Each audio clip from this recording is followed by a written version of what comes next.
سورہ مبارک یاسین قلب قرآن مشہور ہے نا، یہ قلب قرآن، قرآن مجید کا دل ہے یہ۔ اور میں کیا عرض کروں، اب اسے بھی چھوٹا منہ بڑی بات نہ سمجھیے گا۔ میرا طالب علمانہ تجربہ تو یہ ہے کہ میں نے اکثر قرآن مجید کے اس دل کی دھڑکن سنی ہے اور سنتا ہوں۔ قرآن مجید کے سورہ بہت عظیم الشان سورہ ہے، اور درخواست بھی کر چکا ہوں ممبر سے متعدد بار کہ اس سورہ مبارکہ کو کم از کم ایک مرتبہ روزانہ نماز صبح کے بعد ضرور پڑھنے کی سعادت حاصل کیا کریں۔ ایک صلوات پڑھ دیجیے۔ اب یہ بجائے خود ایک سوال ہے کہ اسی سورہ کو قلب قرآن کیوں کہا گیا؟ مجھ سے سوال کرنے والوں نے کیا بھی تھا۔ آج بھی میں اس کا مفصل جواب عرض نہیں کروں گا، مگر ایک بات کہہ کے آگے بڑھ جاؤں گا کہ ایک ایسی ترکیب ہے، اس میں ایک ایسی ترکیب ہے جو پورے قرآن مجید میں اس سورہ مبارکہ کے علاوہ کہیں اور نہیں ہے۔ لفظ امام قرآن مجید میں بہت سے مقامات پر ہے، اور لفظ مبین بھی بہت سے مقامات پر ہے، لیکن ان دونوں الفاظ کی ترکیب امام مبین سوائے سورہ مبارکہ یاسین کے کہیں نہیں ہے۔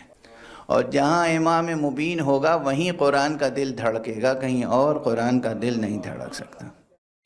بسم اللہ الرحمن الرحیم۔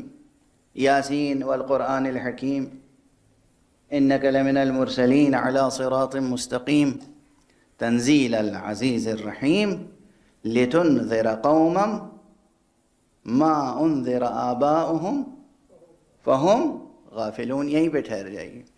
عام طور پہ کیا ترجمہ ہے اس کا؟ یاسین تو خیر خطاب ہے، اب اس میں بھی جو اختلاف مفسرین کا ہے وہ اپنی جگہ ہے کہ یاسین جو ہے وہ دراصل دو حروف مقطعات ہیں، یا اور سین، تو اس کے معنی کوئی نہیں جانتا سوائے اللہ کے یا اللہ کے رسول کے۔ یہ ایک قول ہے۔ ایک قول یہ ہے کہ یاسین دراصل خطاب ہے رسول اللہ صلی اللہ علیہ وآلہ وسلم سے، اور اس کے معنی یہ ہیں، مراد یہ ہے کہ اے سید و سردار اور اے انسان کامل۔ ٹھیک ہے، یہ ایک قول ہے۔ اس کے بعد کیا ہے؟ والقرآن الحکیم، قسم ہے قرآن حکیم کی، انک لمن المرسلین، بے شک آپ رسولوں میں سے ہیں، علی صراط مستقیم، اور آپ صراط مستقیم پر ہیں۔ اور اس کے بعد کیا ہے؟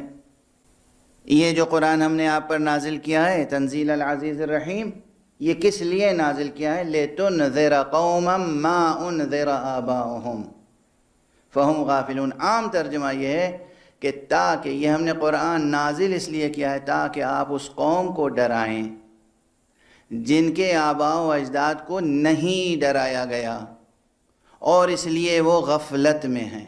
اور اس کے بعد کیا ہے؟ اس کے بعد یہ کہا جا رہا ہے کہ لقد حق القول علی اکثرہم فہم لا یؤمنون، اور ان کے اوپر تو اللہ کا قول سچ ثابت ہو چکا ہے، اس لیے ان میں سے اکثر ایمان نہیں لائیں گے۔ اور اس کے بعد یہ کہ ہم نے ان کے گلے میں طوق ڈال دیا ہے جس کی بنا پر غرور سے ان کا سر بلند ہے، غرور سے سر بلند ہے۔ اور پھر آپ اعلان کر رہے ہیں کہ یہ ان میں سے اکثریت ایمان نہیں لائے گی۔ بات دینیات سے تاریخ تک پہنچی۔ تاریخ اسلام میں مسلمان یہ کہتا ہے کہ فتح مکہ کے بعد اکثریت ایمان لے آئی۔ قرآن کہہ رہا ہے اکثریت ایمان نہیں لائے گی۔ تو بتائیے تاریخ سچی ہے یا قرآن سچا ہے؟ تاریخ اسلام لکھنے والے مورخین کیا لکھتے ہیں؟ شروع میں جو کچھ درگیریاں تھیں، شروع میں جو مشکلات تھیں وہ تھیں ان کے نقطہ نظر سے، لیکن جب مکہ فتح کر لیا رسول اللہ صلی اللہ علیہ وآلہ وسلم نے، مکہ فتح ہونے کے بعد ورژن کیا ہے ہسٹری کا؟ نیریشن کیا ہے ہسٹری کا؟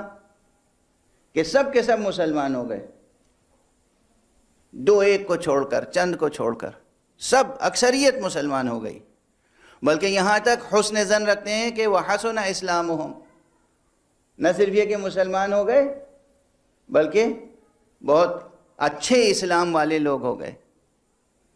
تو مورخ یہ کہہ رہا ہے کہ بہترین اسلام والے یہ مسلمان ہو گئے، اور قرآن نے رسول سے کہا ہے کہ ان میں سے اکثریت ایمان نہیں لائے گی۔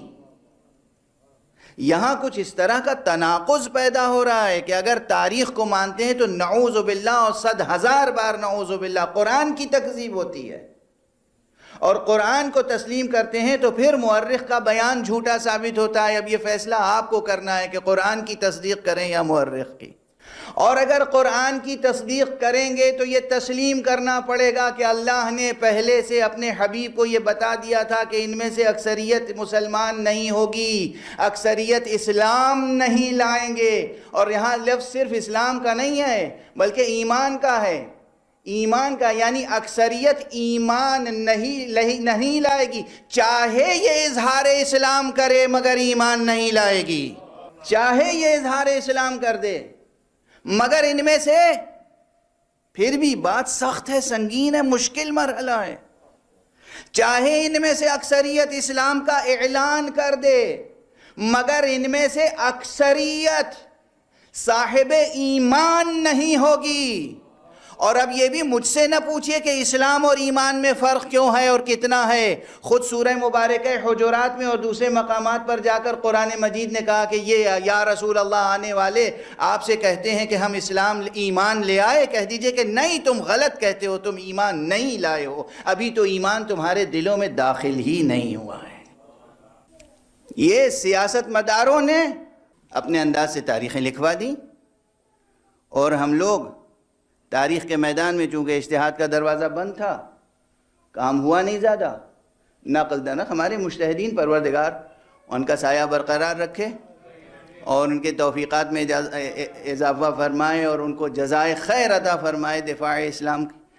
زیادہ تر فقہا نے احکام پر محنت کی کہ شریعت مسخ نہ ہو جائے، احکام سے متعلق جو آیتیں اور احکام سے متعلق جو روایتیں ہیں پوری زندگیاں اس میں صرف کر دیتے ہیں، اس کا راوی کون ہے، اس کی عبارت کیا ہے، اس زیر کا زیر زبر صیغہ ہر چیز، اور ہمارے یہاں احکام سے متعلق تاکہ حکم الہی سمجھانا ہو تو ہم بتا سکیں۔ اب خود یہ اتنا بڑا موضوع ہے کہ تاریخ کی طرف سے ان کی توجہ ہٹی رہی، تاریخ پر اس طرح سے ریسرچ نہیں ہوئی، اس طرح سے اجتہاد نہیں ہوا جس طرح ہونا چاہیے تھا کہ جو تاریخ ہم نقل کرتے چلے جا رہے ہیں یہ سچی ہے یا جھوٹی، یا اس میں بھی بہت سی جھوٹی۔ جب آپ مانتے ہیں کہ حدیث میں سچ اور جھوٹ کی آمیزش ہو گئی تو آپ کیسے تصور کر سکتے ہیں کہ تاریخ میں سچ اور جھوٹ کی آمیزش نہیں ہوئی ہوگی؟ کتنی آمیزش ہوئی ہے تاریخ میں سچ اور جھوٹ کی۔ سیرت مصطفیٰ صلی اللہ علیہ وآلہ وسلم،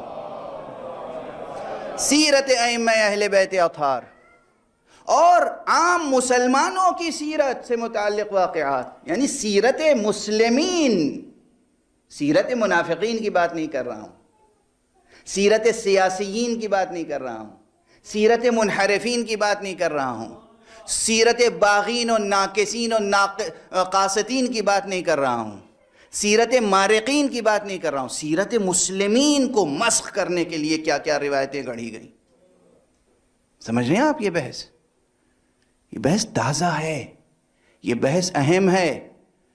تاریخ کے نام پر ہمیں مارقین کی کارستانیاں ملتی ہیں، ناقصین کی ملتی ہیں، قاستین کی ملتی ہیں، منحرفین کی ملتی ہیں، خالص مسلمانوں اور مومنوں کے کارنامے تو بہت کم ملتے ہیں۔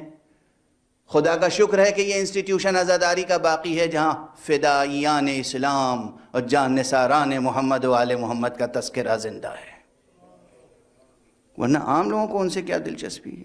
کیا دلچسپی ہے؟ اموی دربار میں بیٹھ کے لکھنے والے کو کیا دلچسپی ہے کہ کربلا کے سچے واقعات لکھے؟ سمجھ رہے ہیں آپ؟ درباروں میں بیٹھنے والوں کو کیا دلچسپی ہے کہ وہ اولیاء اللہ کے اور ان کے سچے اصحاب کے واقعات لکھے؟ کیا دلچسپی؟ وہ تو اسے مسخ کریں گے، انحراف کریں گے، روایتوں کو توڑیں گے، مروڑیں گے، روایتیں گڑھیں گے۔ اگر آپ حضرات ایک صلوات پڑھیں تو میں ایک مثال اور عرض کر دوں آپ کو۔ البتہ یہ مثال اس بحث سے متعلق نہیں ہے قرآنی، بلکہ یہ مثال تاریخ کی ہے۔ کل آقا امام حسن علیہ السلام کا تذکرہ نہیں ہو سکا تفصیل سے، آج بھی نہیں ہو پائے گا تفصیل سے، لیکن تمام معصومین اور بطور خاص امام حسن مجتبی علیہ السلام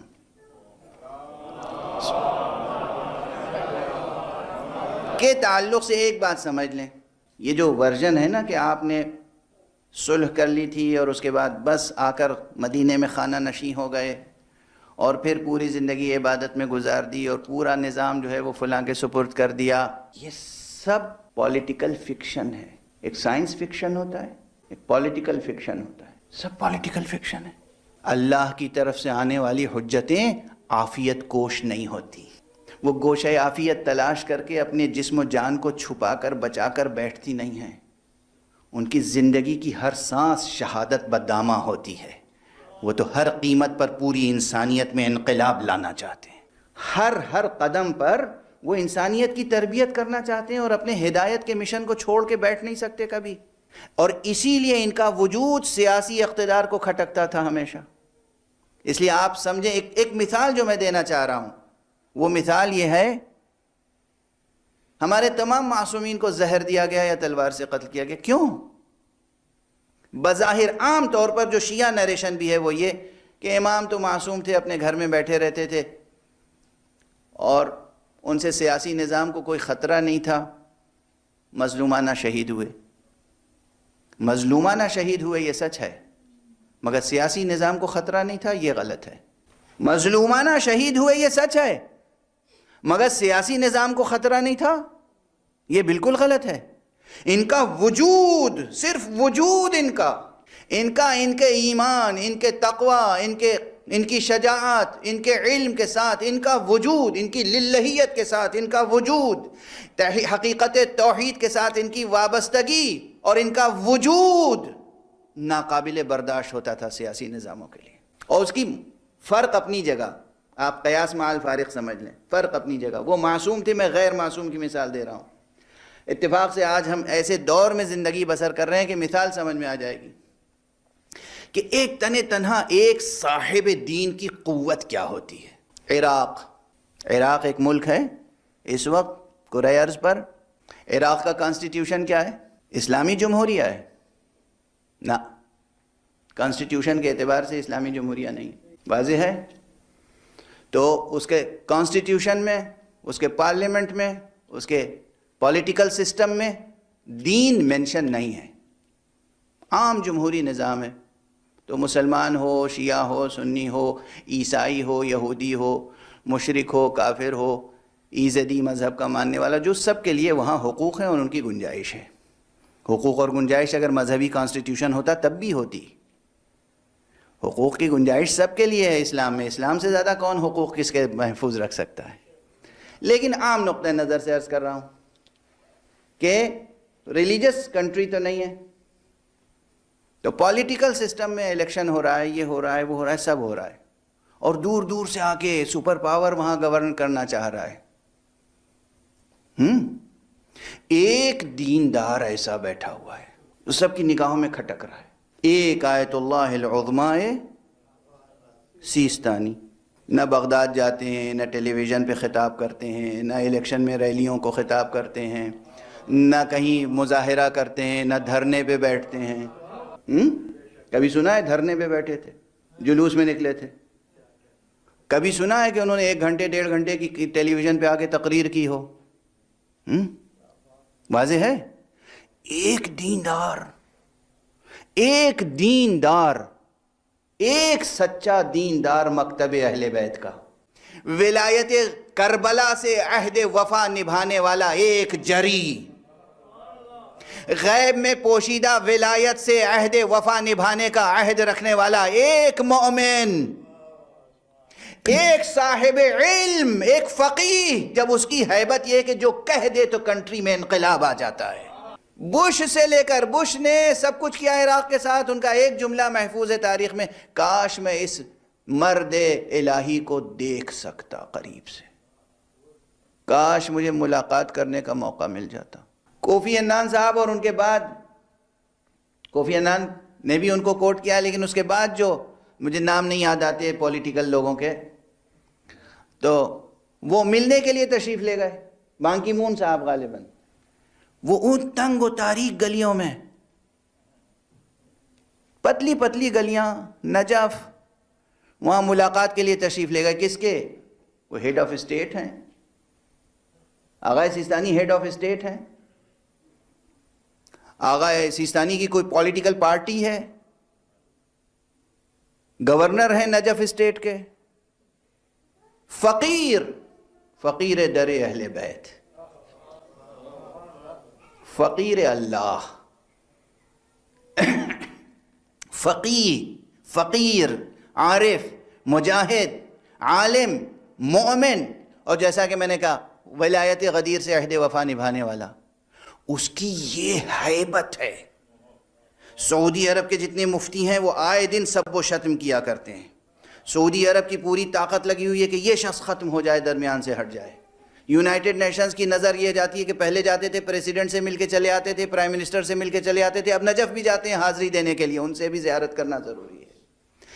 ایک شخص دین کے ساتھ زندگی بسر کر رہا ہے جو عام اصطلاح میں غیر معصوم ہے، جب اس کی پورے ملک میں، پورے معاشرے میں، بلکہ پورے کرۂ ارض پر یہ ہیبت ہے، تو جب حسن ابن علی جیسا ایک معصوم موجود ہوگا.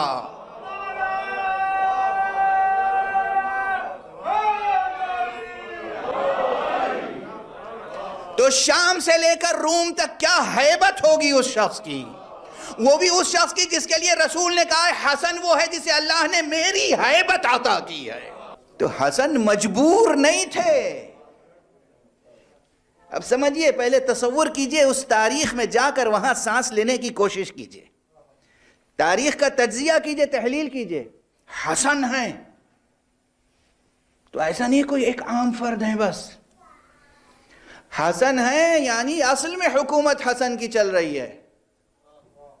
اس لیے جب تک امام حسن موجود رہے، باغی شام کی ہمت نہیں تھی کہ وہ اپنے بیٹے کی ولایت عہدی کا مسئلہ اٹھا سکتا. اور فرمارے اب بھائی میں تو باغی شام ہی کہتا ہوں، اور اتنی اچھی دلاویز ادبی ترکیب ہے کہ اس پہ کسی کو اعتراض بھی نہیں ہونا چاہیے. ایک صلوات پڑھ دیجئے محمد و آل محمد.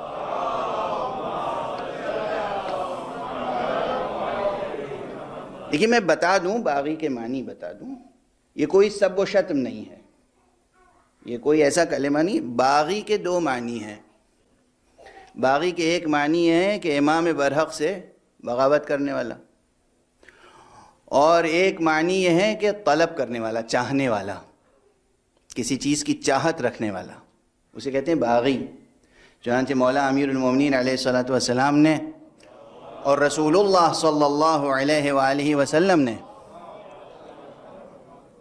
اپنے ارشادات میں، وہ معصومین نے کہا یا مبتغی العلم، یا باغی العلم، یعنی اے علم کے طلبگار، اے علم چاہنے والے. تو ہم سب باغیان علم ہیں، ہم سب مبتغیان علم ہیں. ہمیں علم کی طلب ہے، علم کی چاہت ہے، علم کی پیاس ہے. تو لفظ باغی کا حسن و جمال سمجھے آپ کیا ہے. میری تقریر پہ اعتراض کرنے سے پہلے یہ سمجھ لیجیے گا کہ ایک ادبی کلمہ استعمال کر رہا ہوں میں. باغی ایک حسین کلمہ ہے. اس کے معنی کیا ہے؟ ایک معنی ہے چاہت رکھنے والا، اور ایک معنی ہے کہ حاکم برحق سے انحراف کرنے والا. دونوں صفتیں جس میں موجود ہوں اسے باغی کے علاوہ کچھ کہا بھی نہیں جا سکتا، کیونکہ حکومت دنیا کی چاہت بھی بہت تھی اور امیر المومنین جیسے ولی حق سے بغاوت بھی کی تھی. بے حکومت شام کی ہوس تھی، چاہت تھی، طلب تھی، ایک شدید طلب تھی حکومت کی، تخت کی، تاج کی، ملک بننے کی، بادشاہ بننے کی ایک خواہش تھی، اور ساتھ میں امام برحق سے انحراف بھی تھا. تو باغی شام یہ اتنی اچھی دلاویز ترکیب ہے جو بہت معنی خیز ہے، اور اس عنوان سے پوری ایک کتاب مولانا لکھیں تو بہت ہی یادگار کتاب ہوگی انشاءاللہ. ایک صلوات پڑھ دیجئے محمد و آل محمد. یہ ایک تاریخی حقیقت تھی کہ اگر امام حسن کو سمجھنا ہے، امام حسین کو سمجھنا ہے، امام رضا کو سمجھنا ہے، کسی معصوم کو سمجھنا ہے، تو آپ کیا سمجھتے ہیں اس وقت کی سیاست میں کیا حیثیت تھی ان کی؟ کچھ نہیں تھی. کیوں زہر دیا گیا، کیوں قتل کیا؟ ارے ان کا وجود ہی اس پورے سیاسی نظام کے لیے ایک چیلنج تھا. اور جو دل رکھتے تھے صاحبان دل، صاحبان ایمان، فرقہ پرستی میں نہ جائیے، سنی شیعہ خانوں میں تقسیم نہ کیجئے. جو بھی پاک دل اللہ والا تھا اس کے دل پر حکومت حسن کی تھی. مسئلہ یہ تھا. محدث، اسی لیے ہم اہل سنت والجماعت محدثین کتنے ہیں جنہیں میں شیعہ سمجھتا ہوں. پولیٹیکلی ان کا عنوان اہل سنت والجماعت ہے. میں جانتا ہوں کہ انہوں نے اگر اہل بیت کی محبت نہ ہوتی تو انہوں نے اپنی کتابوں میں اہل بیت کی منقبت میں جو حدیثیں ہیں وہ نقل کیوں کی ہوتی؟ نقل کی ہیں نا. تقیہ تھا، حالات تھے، ان کی مجبوریاں تھیں. بہت سے ایسے محدثین ہیں، بہت سے ایسے فقہاء ہیں، مجتہدین ہیں، ان کی کتابوں میں اہل بیت کے فضائل ہیں، اہل بیت کی منقبتیں ہیں، ساتھ میں کچھ اور باتیں بھی ہیں. وہ ان کی سیاسی مجبوری تھی، وہ ان کی سیاسی مجبوری تھی. محمد اور آل محمد سے ہونے والا ائمہ اہل بیت کا سلسلہ وہ نورانی سلسلہ ہے کہ اس سلسلے پر قرآن مجید کی آیتیں ایک کے بعد ایک، سینکڑوں نہیں ہزاروں آیتیں گواہ ہیں. بس. اور بعد پیغمبر جو کچھ ہوا وہ سب پورے حالات اپنے پورے نشیب و فراز کے ساتھ قرآن مجید میں موجود ہیں اور بیان کیے گئے ہیں. البتہ جو اس کا مخاطب ہے وہ ہے، یعنی جو بات رسول کو سمجھائی گئی رسول سمجھتے ہیں، جو بات جہاں علی کو سمجھائی گئی علی سمجھتے ہیں، جو بات امام حسن کی شان میں ہے امام سمجھتے ہیں. آپ اور ہم سمجھیں یا نہ سمجھیں. ہاں سعادت کی بات ہے اگر اعتکاف کر لیا، اگر للہیت پیدا ہو گئی، اگر قرآن مجید کا مطالعہ کیا اور توفیق طلب کی اور ہدایت ہو گئی کہ یہاں یہ مقام کیا ہے، تو مقام شکر ہے. بس گفتگو کو روک رہا ہوں آج، دامن وقت میں گنجائش نہیں ہے بالکل. مجھے احساس ہے گفتگو زیادہ کر لی میں نے، مگر یہ سب گفتگویں ایک دوسرے سے منسجم اور مربوط ہیں. تاریخ اسلام، سیرت مسلمین، یعنی اگر یہ روشن نہ ہوئی تو سیرت مصطفیٰ صلی اللہ علیہ وآلہ وسلم کیا روشن ہوگی. کہ روز شہادت پیغمبر کی مناسبت سے یا شب شہادت پیغمبر کی مناسبت سے پیغمبر کے لیے ماتم کریں گے، پیغمبر کا پرسہ پیش کریں گے. کس کو؟ اس بیٹی کو جسے پیغمبر کی وفات پر بھی، شہادت پر بھی رونے نہیں دیا گیا.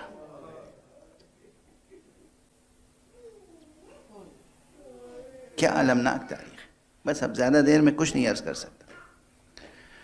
بار بار میں عرض کر رہا ہوں شہادت پیغمبر. ہاں شہادت پیغمبر، پیغمبر شہید ہوئے. پیغمبر کو شہید کرنے کے لیے پہم کوششیں کی گئیں. اگر تاریخ گناؤں میں کہ کتنی بار حضور کو تلوار سے یا زہر سے قتل کرنے کی کوشش کی گئی، تقریباً آپ کی حیات طیبہ میں 10 سے زیادہ مرتبہ. کبھی یہودیوں نے کوشش کی، کبھی مشرکین و کفار نے کوشش کی، اور 1 سے زیادہ مرتبہ منافقین نے کوشش کی، جو بظاہر کلمہ گو تھے مگر منافق تھے. بچپن میں جب ابھی آپ کی والدہ تشریف فرما ہے جناب آمنہ بنت وہب، اس وقت جب حلیمہ سعدیہ لے کر حضرت کو مکے سے جا رہی ہیں، اس وقت یہودیوں نے کوشش کی کہ اسی وقت حضرت کو قتل کر دیں. بچپن میں کوشش ہوئی. پھر اس کے بعد بنو نضیر نے 1 مرتبہ یا 1 سے زائد مرتبہ حضور کو قتل کرنے کی کوشش کی.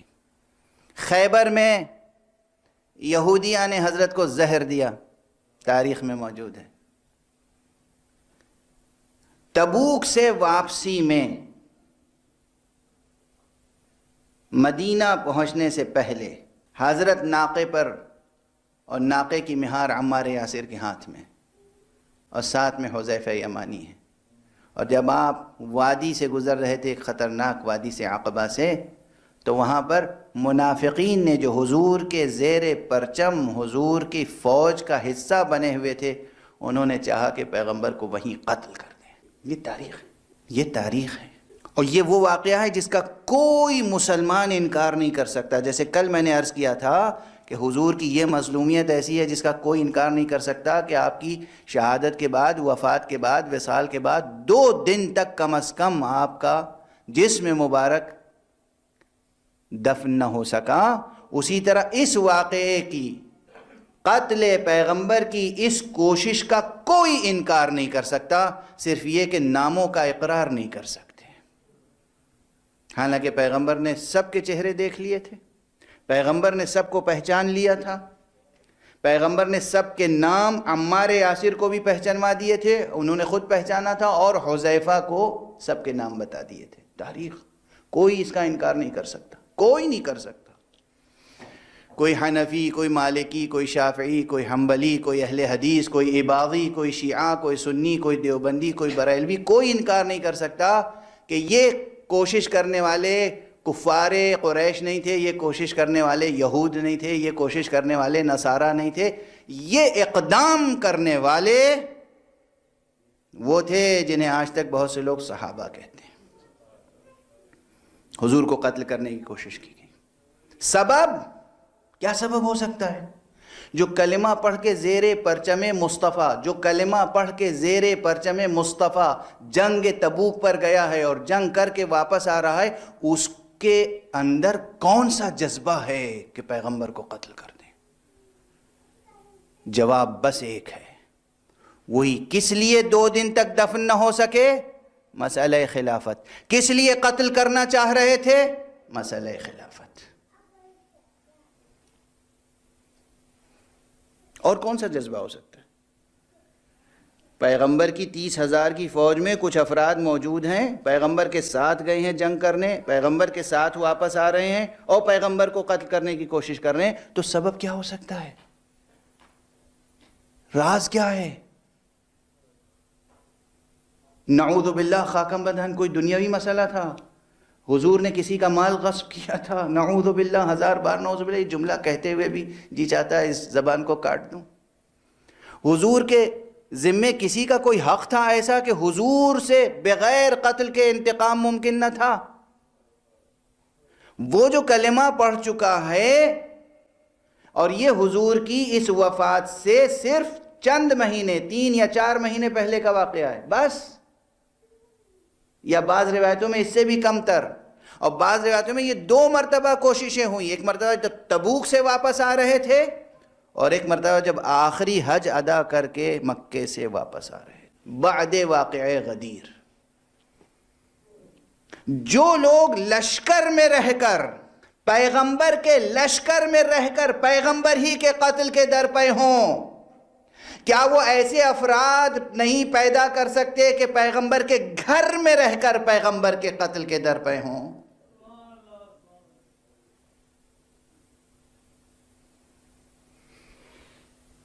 کچھ زیادہ ہی وضاحت سے تجزیہ کر دیا میں نے، اور یہ حق ہے۔ وہ لوگ جو پیغمبر کے لشکر میں رہ کر پیغمبر کے قتل کے در پہ تھے، انہوں نے کوشش کی کہ پیغمبر کے گھر میں رہ کر کسی کو آمادہ کیا جائے جو پیغمبر کو زہر دے دے۔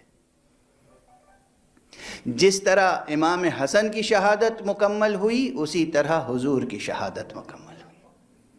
کئی مرتبہ امام حسن کو زہر دیا گیا، اور آخری مرتبہ امام حسن کی ایک بیوی کے ہاتھ سے زہر دیا گیا، اور وہ زہر اتنا کاری تھا کہ امام حسن اسی زہر کے نتیجے میں شہید ہو گئے اور آپ کے جگر کے ٹکڑے ٹکڑے ہو گئے۔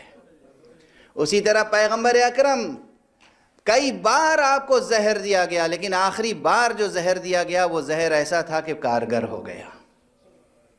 اور بس آخری لمحات، چند فقرے عرض کروں، گفتگو 2 منٹ سے زیادہ آپ جاری نہیں رکھ سکوں گا میں، کہ پیغمبر کے آخری لمحات میں یہ روایت ہے کہ ایک مرتبہ اس آخری لمحات میں بھی جب حجرہ صحابہ سے بھرا ہوا تھا، صحابہ، عام لفظ صحابہ، تو پیغمبر نے کہا لاؤ میں قلم اور دوات لاؤ، میں وہ بات لکھ دوں کہ میرے بعد تم اختلاف نہ کرو۔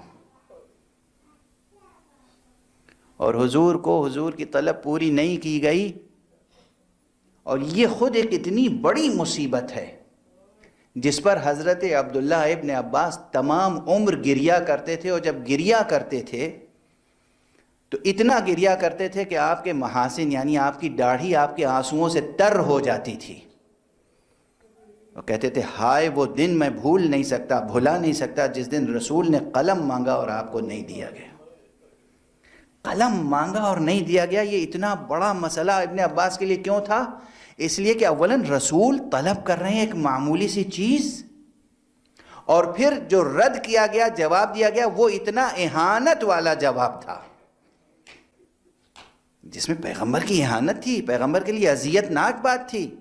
انہو لا یہجر، نعوذ باللہ، ان پر درد کا غلبہ ہو گیا ہے، یہ بہکی بہکی باتیں کر رہے ہیں، اور جب کسی نے اصرار کیا تو اور اس سے بڑھ کر گستاخی کی گئی ہے، سب کتابوں میں موجود ہے۔ خدا کی قسم پیغمبر کی اہانت ہو تو ہماری آپ کی آنکھوں میں آنسو نہیں آئیں گے؟ کیا یہ واقعات ایسے ہیں کہ ان پہ پردہ ڈال دیا جائے؟ اور پھر بہرحال جس کا بھی دیا ہوا زہر تھا وہ زہر کام کرتا رہا۔ پیغمبر کی نگاہوں کے سامنے لوگ تمرد پر اور بغاوت پر آمادہ نظر آ رہے تھے۔ پیغمبر نے ایک مرتبہ ان لوگوں سے یہ بھی کہا، آخری وقت میں بھی یہ حدیث ارشاد فرمائی ہے، جب کہا کہ لاؤ میں ایک ایسی دستاویز لکھ دوں کہ میرے بعد تم گمراہ نہ ہو، پھر فرمایا کہ انی تارک فیکم خلیفتین، میں تمہارے درمیان اپنے 2 خلیفہ چھوڑ کر جا رہا ہوں، ایک اللہ کی کتاب قرآن اور ایک میرے عترت و اہل بیت۔ اور پھر علی علیہ السلام کی طرف اشارہ کیا، دیکھو یہ علی ہیں، علی مع القرآن والقرآن مع علی، علی قرآن کے ساتھ ہیں، قرآن علی کے ساتھ ہیں، یعنی میں جو 2 چیزیں چھوڑ کے جا رہا ہوں یہ ایک دوسرے سے جدا ہونے والے نہیں ہیں۔ یہ پیغمبر نے اس آخری وقت ارشاد فرمایا ہے، اور اس کے بعد پھر سب سے کہا جاؤ میرے پاس سے ہٹ جاؤ، چلے جاؤ، میری موجودگی میں تمہیں اختلاف کرنے کی اجازت نہیں ہے۔ یہ سب کلمات مقام مصائب میں عرض کر رہا ہوں چونکہ اب وقت نہیں ہے، ورنہ یہ بعین ہی یہ کلمات قرآن مجید میں موجود ہیں، بعین ہی یہ کلمات، یہ مفاہیم، یہ مضامین قرآن مجید میں موجود ہیں۔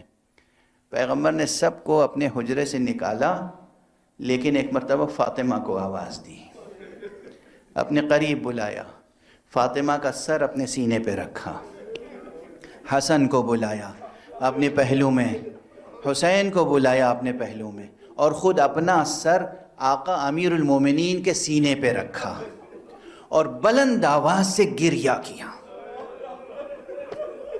اجرکم علی اللہ، اجرکم علی اللہ۔ خود رسول اللہ نے بلند آواز سے گریہ کیا۔